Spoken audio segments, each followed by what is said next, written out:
A message from writer Dave Barry to billionaire Bill Gates.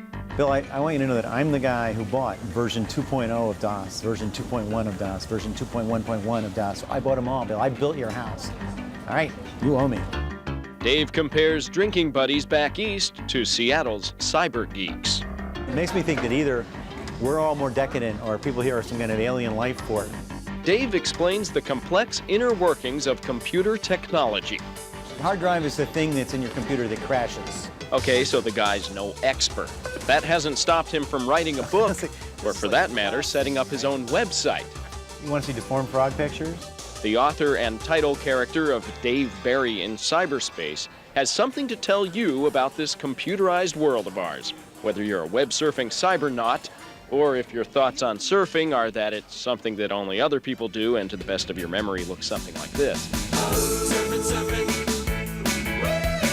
Anyway, back to computers. Number one most important thing to remember is if you're going to buy a computer, you need an 8-year-old child so you can get it to work.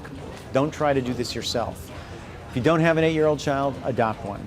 Dave reminds us that when comparing costs, what's the difference? It's kind of irrelevant what you pay because pretty much the instant you buy the computer, it will become obsolete.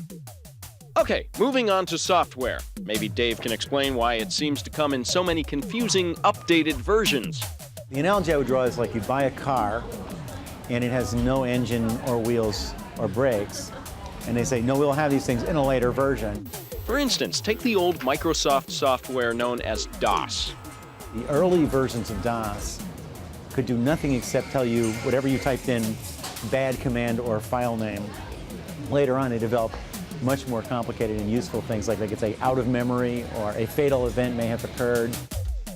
DOS gave way to something called Windows, which gave way to something called Windows 95, which Bill Gates tells me could solve humanity's most pressing problems. That's the biggest product that Microsoft has ever done, and it's very gratifying after these years of work to see it really getting out there and to hear back from users what great things they're going to do with it. I mean, God knows you can play with Windows 95 Hearts and Solitaire and Missile Command all at the same time. It's called multitasking. So we've come a tremendous long way. The greatest achievement of the computer age is obviously the web. Here's the exploding whale site. If you look at it as just more a large new form of entertainment, kind of like cable television, only even less tasteful, then you really can get something out of it. We're going to hear how Fabio feels about touching. See?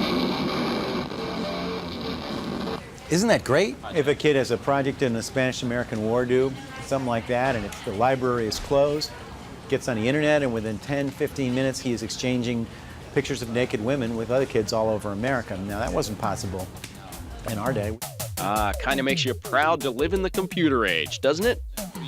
But the big question is, where will the advent of new technologies like DVD-ROM, streaming audio and video, cable modems, and satellite interconnectivity take us as society advances while balancing the concerns of an increasingly interdependent global community with those of a troublingly isolationist sense of disconnection created by a form of communication and interaction that both intertwines and disassociates? Could you repeat that question? Don't ask Dave. He just wants to finish his sandwich.